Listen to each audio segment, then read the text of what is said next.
Shayx Muhammad Sodiq Muhammad Yusuf Hazratlarining Baxtiyor oila kitobi 13-betdan. Alloh taolo insonning o'zidan unga juft yaratib berishining hikmatini bayon qilib, sokinlik topishingiz uchun demoqda. Darhaqiqat, erkak faqat ayoldagina sokinlik, orom, huzur, halovat, osoyishtalik va tinchlik topadi.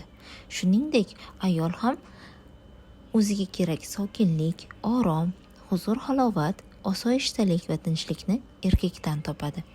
Ushbu oddiy va ulkan haqiqatni anglab yetish uchun bir tasavvur qilib ko'raylik-a. Dunyodagi barcha inson zoti faqat erkaklardan iborat bo'lsa, nima bo'lardi? Javob bitta. Dunyoda erkak uchun sokinlik, orom, huzur, halovat, osoyishtalik va tinchlik topilmasdi. Inson nasli bir avloddan keyin inqirozga uchrardi, qirilib bitardi. Aksincha, dunyodagi barcha inson zoti faqat ayollardan iborat bo'lsa, nima bo'lardi? Bu savolning ham javobi bitta. Dunyoda ayol uchun sokinlik, orom, huzur, halovat, osoyishtalik va tinchlik topilmasdi. Inson nasli bir avloddan keyin inqirozga uchrardi, qirilib bitardi. Demak, insonning juft qilib erkak va ayoldan iborat qilib yaratilishining hikmati juda katta.